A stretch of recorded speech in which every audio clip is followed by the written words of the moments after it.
La vuelta al mundo en 80 días, de Julio Verne.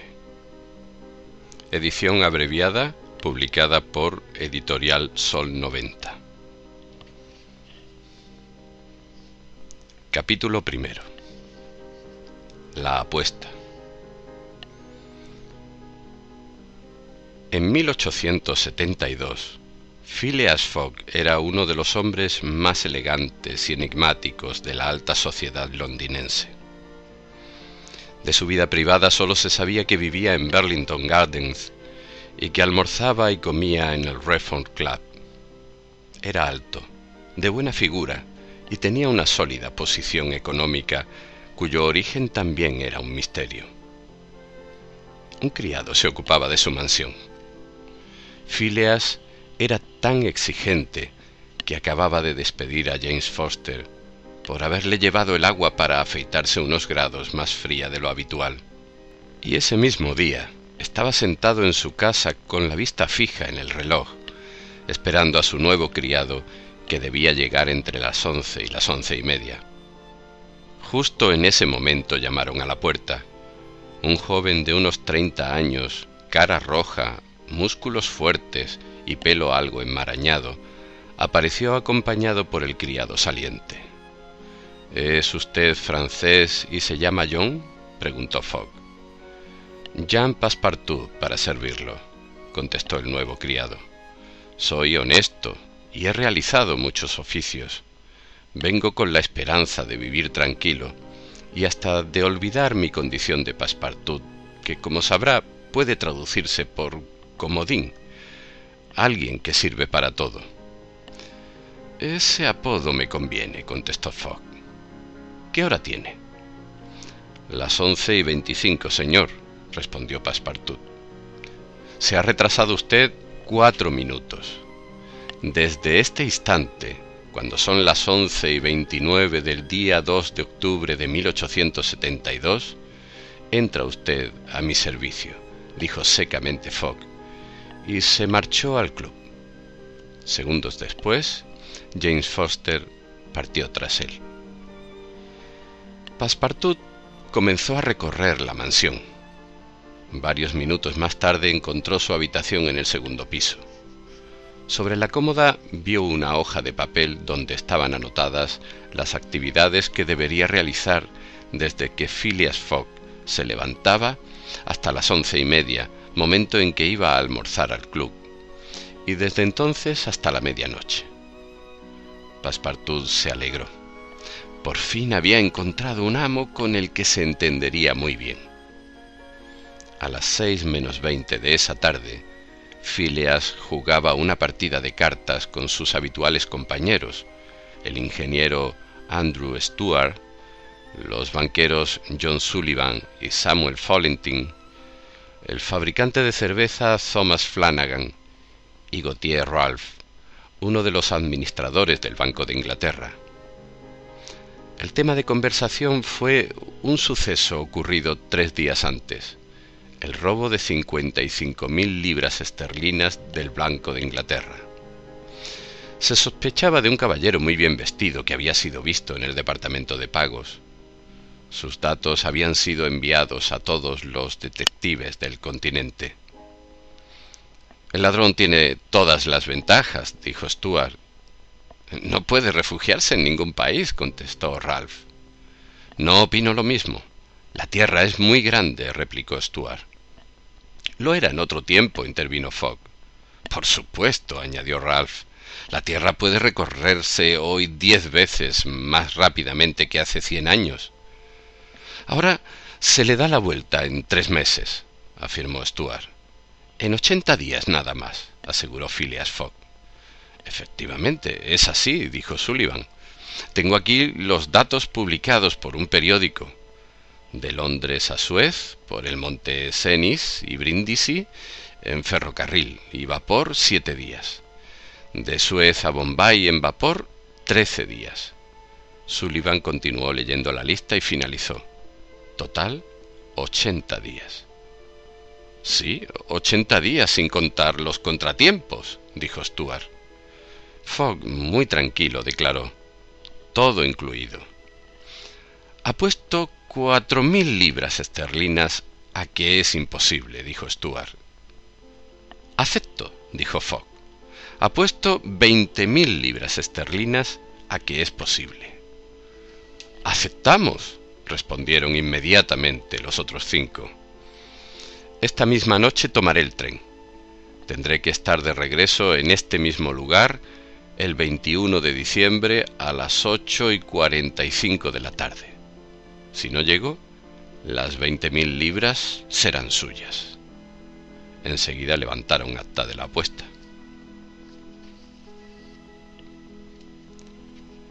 Capítulo 2.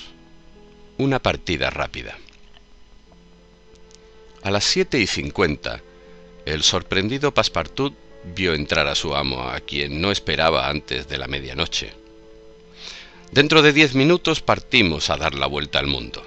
En esta hoja he anotado la ruta que seguiremos, anunció Fogg. ¿Cómo? ¿La vuelta al mundo?, exclamó sorprendido Passepartout. Sí, y en 80 días. No lleve maletas. Compraremos lo necesario durante el viaje. Vamos, no tenemos ni un minuto que perder. Aunque el criado pensó que su amo estaba loco, a las 8 estaba listo para partir. Fogg cogió el bolso de mano de Passepartout, metió en él unos fajos de billetes y salieron rumbo a la estación. A las 8:45 partieron en tren con destino a París. El criado recordó entonces que había dejado encendida la luz de gas en la habitación de su amo. «Los gastos correrán por su cuenta», le respondió sin inmutarse Fogg. En un día, la noticia de la increíble apuesta de Fogg circuló por todo el Reino Unido. Algunos periódicos lo apoyaron, otros mostraron escepticismo. Entre estos, el Boletín de la Real Sociedad de Geografía, que en un detallado artículo demostraba la locura de tal viaje. Con solo un pequeño retraso, Fogg no llegaría a cumplir el plazo de la apuesta. Sin embargo, la gente apostaba por Fogg. Pero una semana después de la partida, un incidente cambió por completo el animado debate. Aquel día, el director de la policía recibió el siguiente telegrama: de Suez a Londres. Rowan, jefe de policía, Administración Central, Scotland Yard. Sigo ladrón de banco, Phileas Fogg. Envíe sin demora orden de arresto a Bombay, India inglesa. Firmado Fix, detective. Así fue como de la noche a la mañana el conocido caballero inglés se convirtió a ojos de todos en un ladrón. El misterio de su vida y la locura de la apuesta apoyaban esta idea. El telegrama había sido escrito después de los siguientes acontecimientos. El 9 de octubre, en el puerto de Suez, el cónsul del Reino Unido y Fix, el detective inglés enviado a buscar al ladrón del Banco de Inglaterra, esperaban la llegada del vapor Mongolia.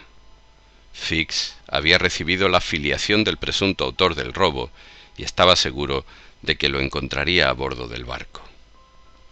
Cuando el Mongolia llegó, el detective miró con atención a todos los que desembarcaban. Uno de ellos se le acercó por casualidad y le preguntó dónde quedaba el despacho del cónsul. Fix se fijó en el pasaporte del viajero y se dio cuenta de que los datos del documento coincidían con la filiación que había recibido de la policía. «¿Es suyo el pasaporte?», preguntó Fix. «Es de mi amo, pero él ha preferido quedarse a bordo. Me parece que tendrá que presentarse en las oficinas del cónsul para identificarse». Y con la mano le mostró el lugar. «A mi amo no le gustará, pero iré a buscarlo».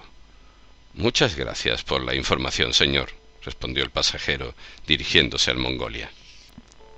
Capítulo 3. Bajo sospecha. El detective volvió rápidamente junto al cónsul. Necesitaba convencerle de que retuviera al pasajero hasta el momento en que llegara la orden de detención desde Londres, pero no tuvo suerte. Los viajeros ya se habían marchado, una vez que el cónsul comprobó que los papeles de ambos estaban en regla. Se trataba de Phileas Fogg y de su criado, quienes desde Londres se dirigían a Bombay. Aunque el cónsul dijo que el visado era innecesario, Fogg insistió. «Lo necesito para demostrar que he pasado por Suez», dijo. «Se parece mucho al ladrón. Seguiré al criado y trataré de que suelte la lengua», pensó el detective, mientras los veía perderse por las calles de Suez. De regreso a su camarote, Fogg revisó sus notas. Salida de Londres el miércoles 2 de octubre a las 8:45 de la noche. Llegamos a Suez el miércoles 9 de octubre a las 11 de la mañana. Total, 6 días y medio. El plan se cumplía. Mientras tanto, Fix abordó a Passepartout en el muelle.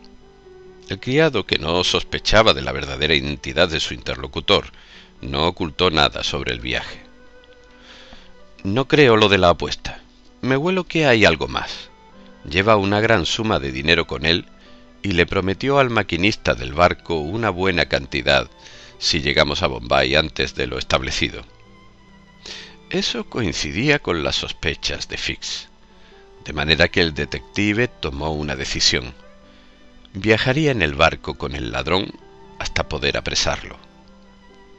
Envió entonces un mensaje a Londres para que dirigieran a Bombay la orden de arresto, y unos minutos después se embarcó en el Mongolia. El barco navegó a mayor velocidad que la usual. Mientras el estado del Mar Rojo lo permitía, los pasajeros se divertían a bordo, pero cuando el viento agitaba las aguas, todos desaparecían. El único imperturbable era Phileas Fogg.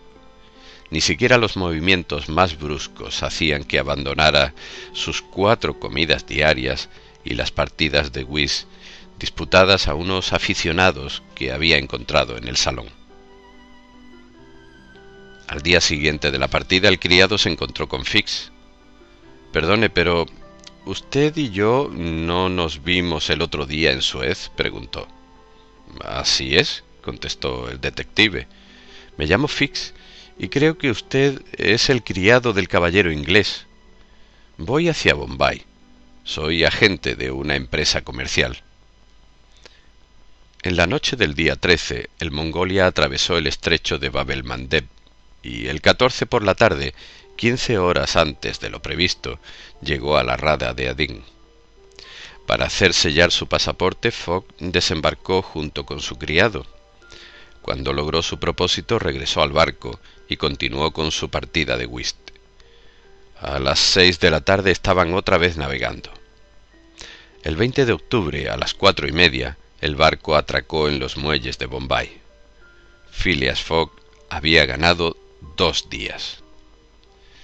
Después de sellar su pasaporte, Fogg se dirigió hacia la estación sin mostrar el más mínimo interés por las exóticas bellezas de Bombay.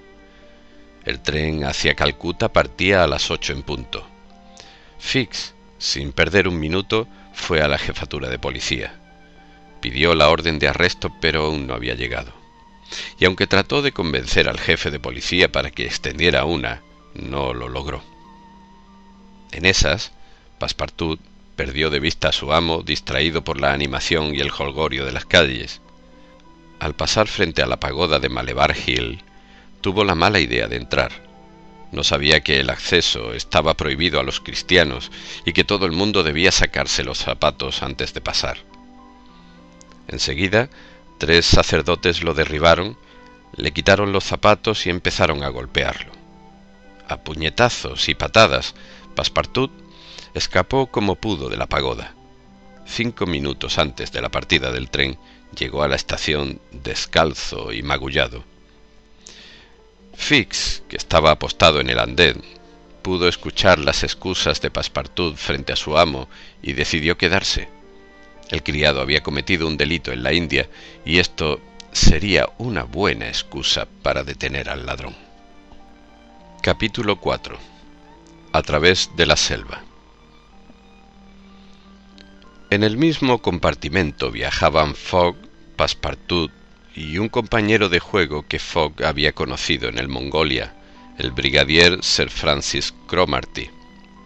El tren atravesaba montañas, bosques y llanuras, y Passepartout contemplaba absorto las plantaciones de algodón, los bosques de palmeras y las junglas que se divisaban a lo lejos.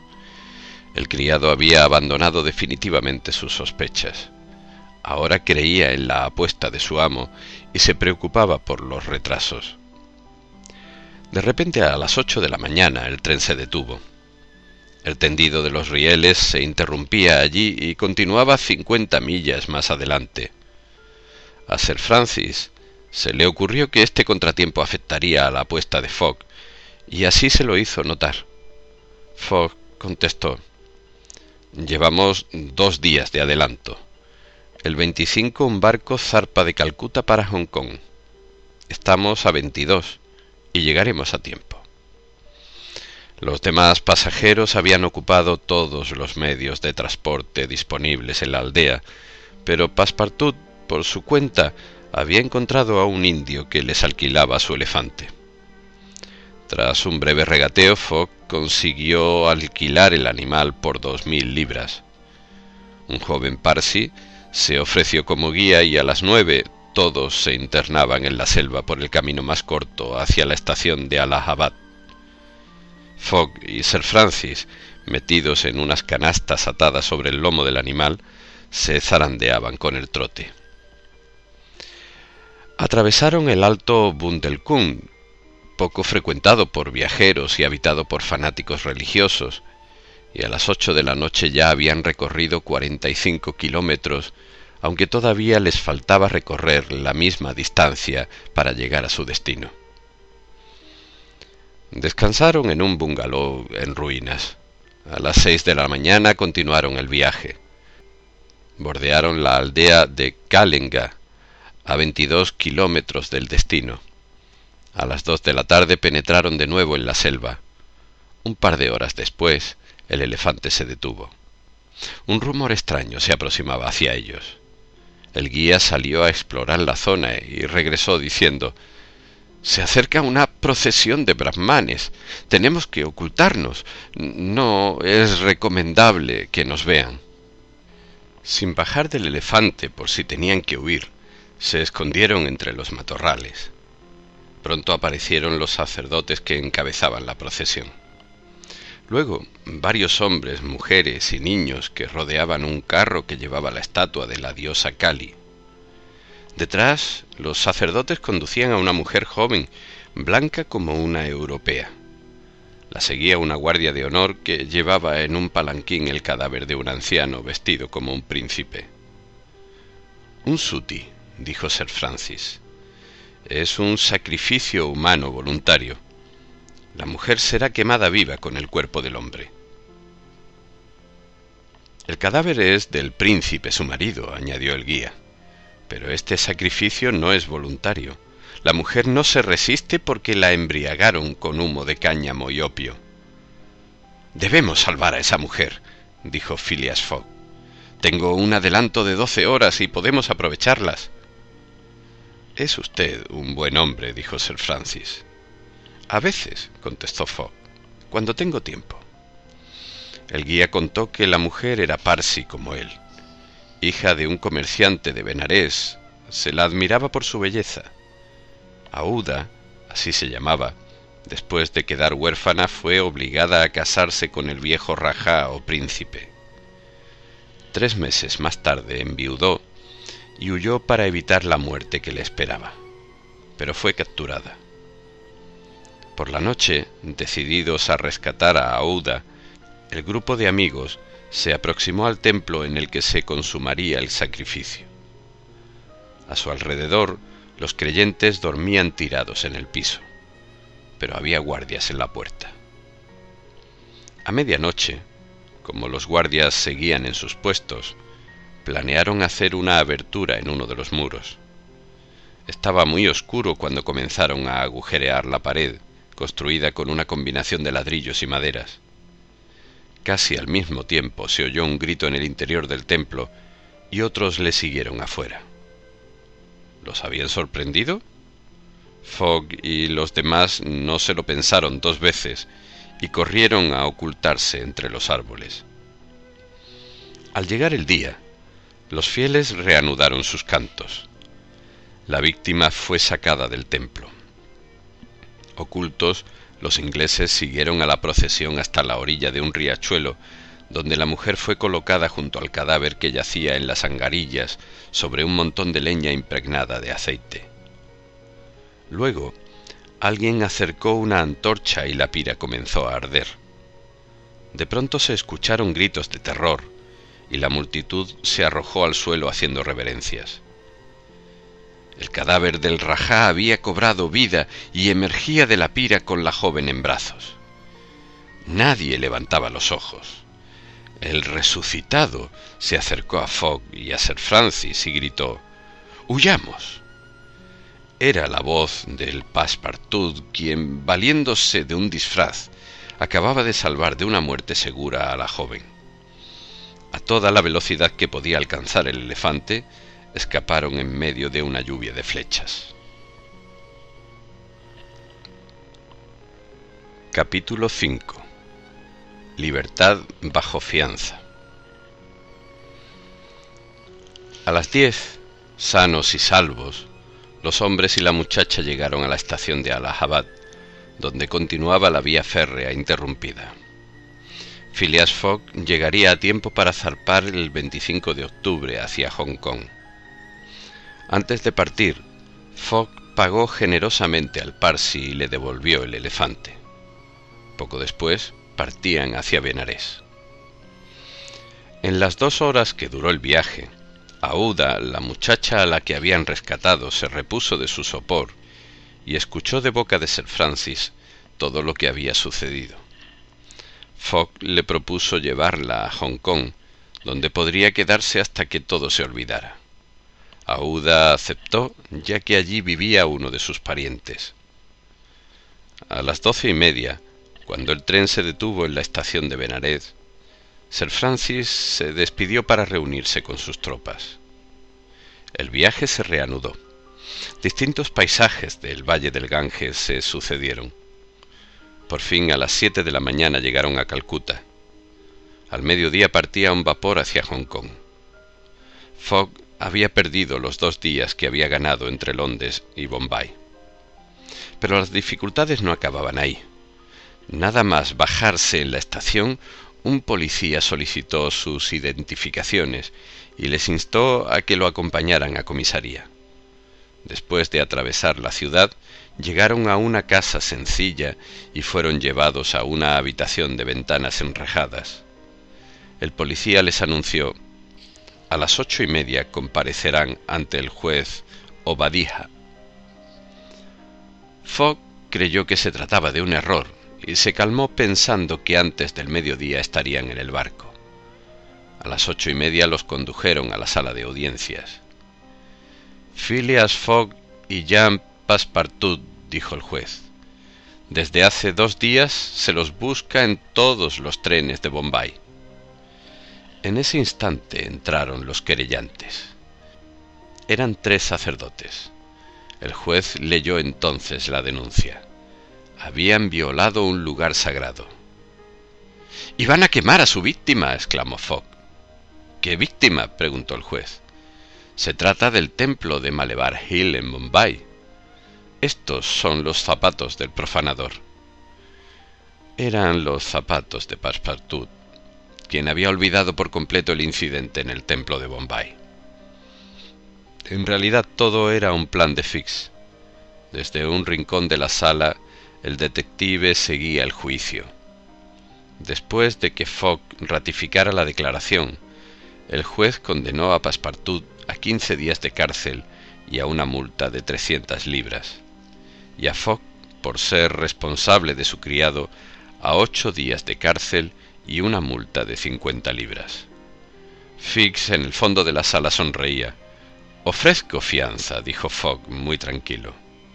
El detective sintió un escalofrío, pero enseguida se recompuso al oír que el juez pedía nada menos que 1000 libras por cada uno. Fogg tomó del dinero que llevaba Passepartout la suma requerida y la depositó sobre el escritorio. «Están libres bajo fianza», dijo el juez. Seguidos subrepticiamente por un Fix que apenas podía contener su ira, Fogg y su criado salieron hacia el muelle. Llegaron a las 11, una hora antes de la partida del Rangoon. El detective los vio embarcarse en un bote rumbo al barco. «Juro que los seguiré hasta el fin del mundo», exclamó indignado Fix. «Pronto gastará todo el dinero del robo». Los primeros días a bordo del Rangoon permitieron que Aouda expresara sin límites su agradecimiento a Fogg, quien la escuchaba con fría cortesía. El tiempo era excelente, y eso les permitió rodear sin problemas la costa de la isla Gran Andamán. Detrás de una vegetación floreciente se veían las montañas, entre las que destacaba la de Saddle Peak, que tiene una altura de casi 700 metros. El barco se dirigía hacia el estrecho de Malaca para entrar a los mares de China. Fix estaba en el barco. Tenía la esperanza de atrapar a Fogg en Hong Kong. Cuando lo vio junto a la mujer, pensó que se trataría de un rapto y decidió acercarse a Passepartout. «¿Usted a bordo?», se asombró el criado. «Voy a Hong Kong. ¿Cómo está su amo?» «Perfectamente. Nos acompaña además una dama», dijo Passepartout, y contó a Fix todo lo sucedido. Desde ese día, los dos se encontraron varias veces. Passepartout empezó a preguntarse por qué Fix aparecía tan a menudo en ese viaje, y supuso que tras su identidad de agente comercial se escondía un espía de los compañeros de Fogg del Reform Club, contratado para controlar sus intereses. El 31 de octubre a las 4 de la mañana, con mediodía ganado, el barco anclaba en Singapur para cargar carbón. A las 11 continuó con su travesía a toda máquina, aunque a veces el mal tiempo lo obligaba a disminuir la marcha. Cuando esto sucedía, Passepartout se impacientaba. «¿Tiene su amo mucha prisa por llegar a Hong Kong?», le preguntó un día Fix. «¿Mucha?», respondió Passepartout. «¿Sigue apostando por ese viaje alrededor del mundo?». «Por supuesto». «¿Y usted, señor Fix?». «No». «No sea farsante», contestó Passepartout. Fix se quedó perplejo. ¿Había sido descubierto? ¿El francés sabía quién era y había alertado a su amo? Decidió que hablaría abiertamente con él. Capítulo 6. Tormenta en el mar. En los últimos días, una terrible tormenta retrasó el Rangoon unas 20 horas. Phileas Fogg parecía no preocuparse. Fix, en cambio, estaba alegre, ya que veía a Fogg cada vez más cerca de caer en sus redes. El 6 de noviembre el barco atracó. Mientras Passepartout y Aouda se instalaban en un hotel, Fogg emprendió la búsqueda del pariente de Aouda. Al regresar le dijo a la dama que su pariente ya no estaba allí y que ahora vivía en Holanda, por lo que ella podría acompañarlos durante el resto del viaje. E inmediatamente ordenó a su criado que reservara 3 camarotes en el Carnatic. Passepartout encontró en el camino a Fix, que estaba disgustado pues la orden de arresto no había llegado y temía que Fogg se le escapara para siempre. El detective invitó al criado a beber en una taberna y allí, entre copa y copa, averiguó que el hombre no sospechaba de él y resolvió contarle quién era en realidad. «Soy inspector de policía», dijo. La apuesta de su amo fue una excusa para salir del país. El 28 de septiembre se cometió un robo en el Banco de Inglaterra y él es el sospechoso. Ayúdeme a retener a Fogg hasta que llegue la orden de arresto y compartiré con usted la recompensa de 2000 libras ofrecida por el banco. «Nunca», contestó Passepartout. «Estoy a su servicio y creo en su inocencia. No lo traicionaré». Fix recurrió entonces a un golpe bajo. Aprovechó que el criado había bebido demasiado y le puso en la mano una pipa de opio. Passepartout la encendió y aspiró algunas bocanadas hasta que cayó desmayado. Fix había conseguido lo que quería. Su hombre no podría partir en el Carnatic. Fogg cenó con Aouda en el hotel, sin preocuparse por la ausencia del criado. Sabía que partirían al día siguiente, y eso lo tranquilizaba. Sin embargo, a la mañana siguiente, ya un poco inquieto por la ausencia de Passepartout, llegó al muelle con la muchacha, pero el barco había zarpado. Fix también se encontraba en el muelle, como cualquier otro pasajero contrariado por la partida anticipada del barco. Fix se hizo el encontradizo, lamentándose ante Fogg de la situación. «Tranquilo, hay otras naves en el puerto», le dijo Fogg. Del brazo de Aouda, Fogg recorrió el muelle. Encontró a un marinero que ofrecía sus servicios. «¿Puede usted llegar a Yokohama el día 14? Necesito tomar el vapor de San Francisco», preguntó Fogg.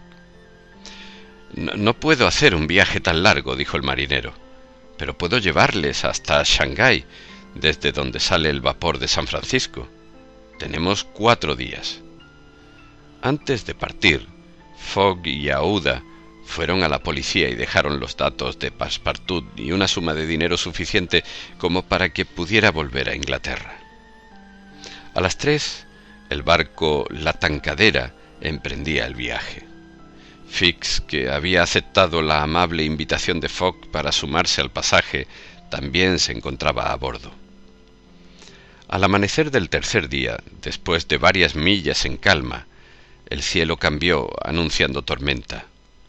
El piloto tomó precauciones y ordenó a los pasajeros que bajaran a la cámara, pero ellos no abandonaron el puente. A las 8 de la mañana una lluvia y un viento feroces comenzaron a embestir la nave. Durante todo el día monstruosas olas la sacudieron. Se salvaron milagrosamente de naufragar. A las 6 de la tarde del cuarto día estaban a 22 kilómetros de Shanghái. Y a las 7 aún debían recorrer 5. En ese momento vieron un penacho de humo. Era el vapor norteamericano de Yokohama. Arriaron la bandera a media asta en señal de auxilio y detonaron un cañoncito de bronce. Las señales fueron vistas por el vapor, que se dirigió a auxiliarlos. Fogg, Aouda y Fix lo abordaron y siguieron rumbo a Yokohama. Capítulo 7. Un payaso en apuros. En la tarde del 7 de noviembre, después de zarpar de Hong Kong, el Carnatic se dirigía hacia Japón.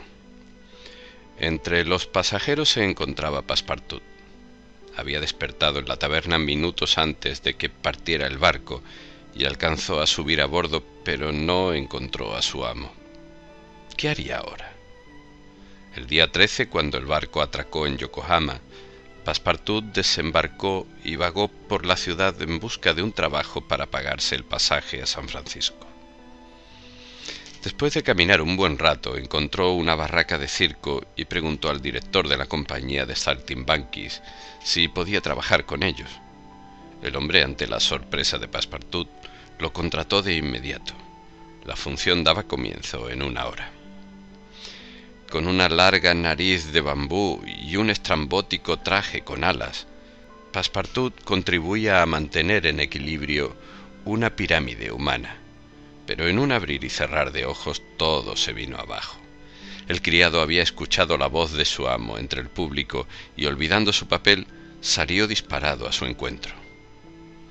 El amo, el criado y Aouda se dieron a la fuga por las galerías del teatro. A las 6 de la tarde pudieron subir al barco que los llevaría a San Francisco, el General Grant. Se estimaba que no iba a tardar más de 21 días en cruzar el Pacífico. 9 días después, Fogg ya había recorrido la mitad del globo terrestre. ¿Cómo no? El incansable Fix también viajaba en el barco con una orden de arresto. Pero ese papel era inútil fuera de los límites del Imperio Británico. Ahora Fix necesitaba una orden de extradición. Aún así, el detective no abandonaría su vigilancia. Pero tuvo mala suerte. fue descubierto por Passepartout y éste le dio una paliza. «Lo tengo merecido», exclamó entre lamentos. «Escúcheme. Seguiré a su amo hasta Inglaterra. Allí sabré si es inocente o culpable». «Bien», respondió Passepartout, «pero si vuelve a engañarme, lo destrozo». Capítulo 8. Una pelea callejera. El 3 de diciembre a las 7 de la mañana llegaron a San Francisco, en los Estados Unidos. Fogg no había ganado ni un día. Apenas desembarcaron, averiguó que a las 6 de la tarde partía el primer tren a Nueva York. Tenían todo el día libre y lo aprovecharon visitando la ciudad. Mientras iban hacia el hotel en un coche, Passepartout observaba con curiosidad. San Francisco no era un campamento de aventureros y asesinos, como la había imaginado, sino una ciudad comercial, no muy distinta de las de Inglaterra. Por la tarde, cuando salía con Aouda para hacer visar su pasaporte, Fogg se encontró primero con su criado, quien le pidió permiso para comprar revólveres, ya que en el viaje a través del oeste norteamericano podían atacarles los indios, y luego se cruzó con Fix, quien solícito se ofreció a acompañarlos. En el paseo se encontraron ante lo que creyeron una manifestación popular. Un grupo gritaba «¡Viva Camerfield!» y otro «¡Viva Mandy Boy!». De pronto, ambos bandos comenzaron a pelearse y los visitantes quedaron en medio del tumulto. Un hombre muy robusto, de barba y cara coloradas, lanzó un puñetazo contra Fogg, pero Fix se interpuso y recibió un golpe en la cabeza que lo dejó atontado. «¡Yankee!», dijo Fogg. «¡Inglés!», contestó el que parecía ser el jefe de una de las facciones. «Nos volveremos a ver, soy el coronel Stan Proctor». Se volverían a ver, en efecto, pero por el momento, a las 6 de la tarde, partieron en el tren del Pacífico con la meta de tomar el vapor a Liverpool el día 11 en Nueva York. Capítulo 9. Combate con los indios. Passepartout se maravillaba ante las extensas praderas pobladas de bisontes que podrían haberse parado en la vía y haber detenido el tren, pero que pastaban tranquilos. Vio montañas, desiertos, bosques. El 7 de diciembre, Aouda reconoció entre los pasajeros a Stan Proctor. Se lo contó a Passepartout y a Fix, y a partir de ese momento ambos trataron de evitar el encuentro. El detective recordó que a Fogg le encantaba el whist. Para que no saliera de su vagón, mandó al criado a comprar todo lo necesario para el juego y lo entretuvo jugando con él y con Aouda. Sin embargo, una mañana, mientras jugaban, Fogg oyó un vozarrón que interrumpió la partida. «No tiene ni idea de cómo se juega esto». Aquellas palabras, que sonaron como una afrenta hacia Phileas Fogg, provenían del coronel Proctor. Allí estaba, parado en la puerta del compartimento. Fogg le respondió con dureza, discutieron y se retaron a duelo. Iban a enfrentarse en la siguiente estación. Cuando estaban listos para bajar, el guarda les dijo que llevaban un retraso de 20 minutos. No podían detenerse, pero sí enfrentarse a bordo del tren. Los duelistas, con revólveres y testigos, entraron en el vagón de carga. Abrirían fuego al primer silbido de la locomotora. Pero de pronto empezaron a oír detonaciones, gritos salvajes y otros de horror. Estaban siendo atacados por los Sioux, quienes asaltaban los vagones y luchaban con los pasajeros. La próxima estación estaba a 18 kilómetros y allí había un destacamento del ejército. Era necesario detener el tren. Passepartout tomó la resolución de hacerlo. Deslizándose bajo los vagones, logró llegar hasta la parte delantera y allí consiguió desenganchar las cadenas de seguridad. Finalmente, el tren se detuvo muy cerca de la estación. Cuando los soldados llegaron, los Sioux ya habían escapado. Entre los pasajeros había heridos, pero faltaban el valiente Passepartout y otros 2 hombres. A las 12, Fogg y un grupo de soldados partieron a buscar a los desaparecidos. Los encontraron a unos 20 kilómetros tratando de liberarse de un grupo de indios que los habían capturado. Rápidamente dispersaron a los Sioux y regresaron a la estación, donde esperaban a Aouda y Fix, pero no el tren. La locomotora había retrocedido, la habían enganchado de nuevo y partió sin más. Como Fogg llevaba un retraso de 20 horas, Fix le propuso llegar antes que el tren a la siguiente estación utilizando un trineo de vela. La original propuesta se la había hecho al inspector, un hombre de la zona, cuando vio que esperaba con impaciencia el regreso de Fogg. El paisaje era invernal y estaba nevado, de manera que Fogg aceptó. A las 8 de la noche, envueltos en mantas, los viajeros comenzaron a deslizarse sobre la nieve. A la 1 ya habían llegado a la estación. Después de pagarle al hombre del trineo, corrieron hasta alcanzar milagrosamente un tren que ya partía. Después de atravesar distintos estados de la Unión, cambiaron de tren en Chicago. Finalmente, el 11 de diciembre llegaron a Nueva York. Pero China, el barco que se dirigía a Liverpool, ya había salido hacía 45 minutos. Cuando faltaban 9 días y 13 horas para que se cumpliera el plazo de la apuesta, Fogg descubrió en la orilla del río Hudson, en los muelles de Nueva York, un buque de carga listo para zarpar.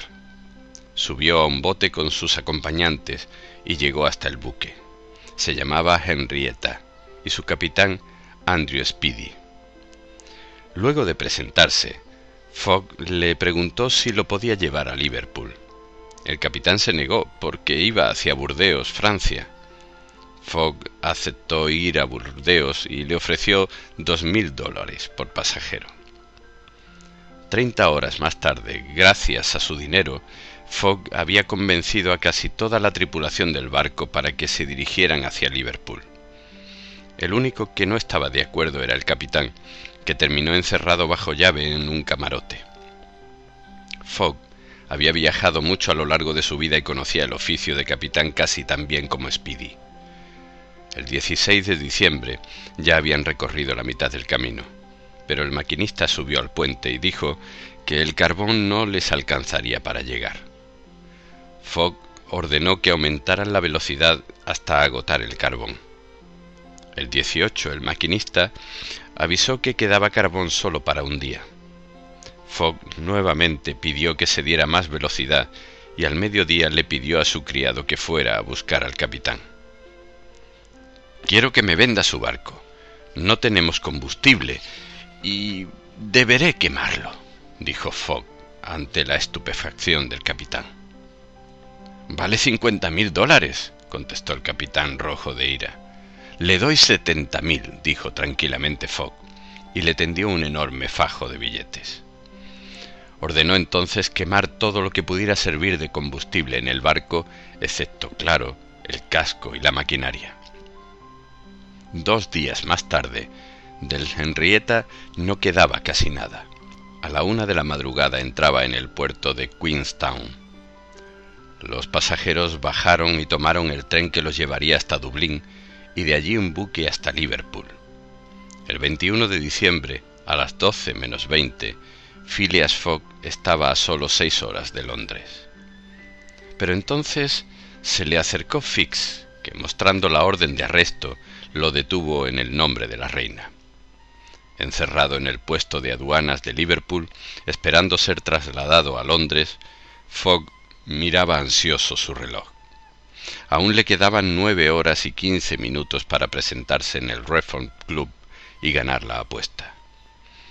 A las 2:30 la puerta se abrió, dando paso a Aouda, Passepartout y Fix. Este último, agitado, dijo: «Señor, perdón. El ladrón fue detenido hace 3 días.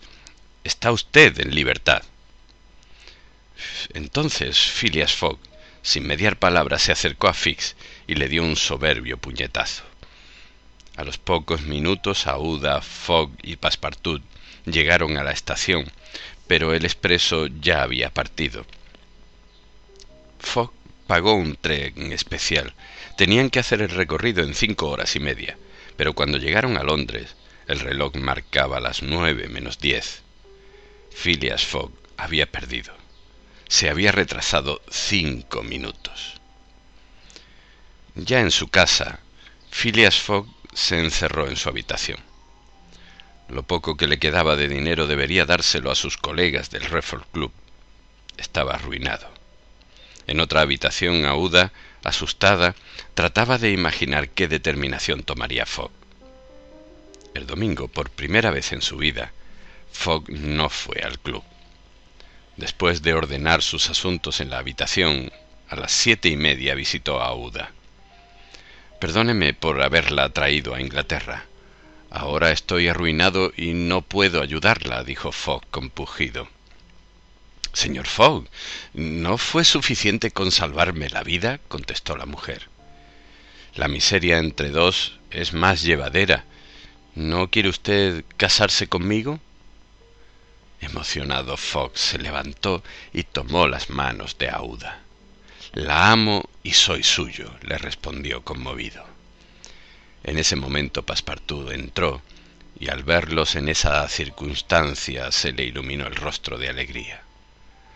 «Passepartout, avise al reverendo. Mañana lunes celebraremos nuestra boda», dijo Fogg. El criado salió corriendo. Capítulo 10. De regreso al club. Cuando trascendió la noticia de que el ladrón del Banco de Inglaterra había sido detenido y de que Fogg era inocente, todo cambió. Phileas Fogg había recuperado su prestigio. Mientras tanto, sus colegas lo esperaban en el club. Las apuestas crecían y la gente se peleaba para verle llegar. En el majestuoso reloj del club sonaron las 8:40. «Faltan 5 minutos», dijo Stuart. Todos miraban las agujas del reloj que marcaban ya las 8:44. Un minuto más y Fogg perdería la apuesta. En el segundo 50 nada. En el 55 la gente empezó a aplaudir y a gritar. Y en el segundo 57 apareció Phileas Fogg en el salón, seguido por la multitud. «Aquí estoy», dijo simplemente ante la sorpresa de todos. «¿Pero qué había ocurrido exactamente?». Cuando Passepartout fue a avisar al reverendo, éste no había regresado aún a su casa. El criado volvió corriendo y en menos de 3 minutos estaba ante Fogg. «Mi amo», alcanzó a decir. No podrá casarse mañana, porque es domingo.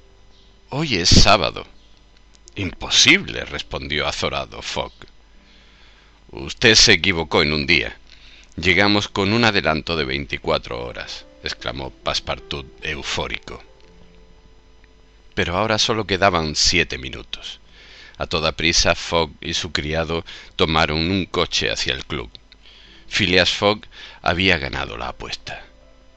Descontados los gastos y sumado lo que ganó con la apuesta, el saldo de las cuentas de Fogg era de 1000 libras a favor. Repartió esa cantidad entre el detective Fix y su criado, a quien le descontó el precio de las 1920 horas de luz de gas consumida por su descuido. 48 horas más tarde se celebró la boda. Passepartout fue el padrino de la pareja. Al día siguiente el criado llamó a la puerta de su amo. «Hubiéramos podido dar la vuelta al mundo en 78 días solamente», dijo. «Obviamente», contestó Fogg, «pero sin atravesar la India. Y si no lo hubiéramos hecho, yo no habría conocido a Aouda». Gracias a ese viaje, Phileas Fogg se había convertido en un hombre feliz. Valía la pena haber dado la vuelta al mundo por Aouda.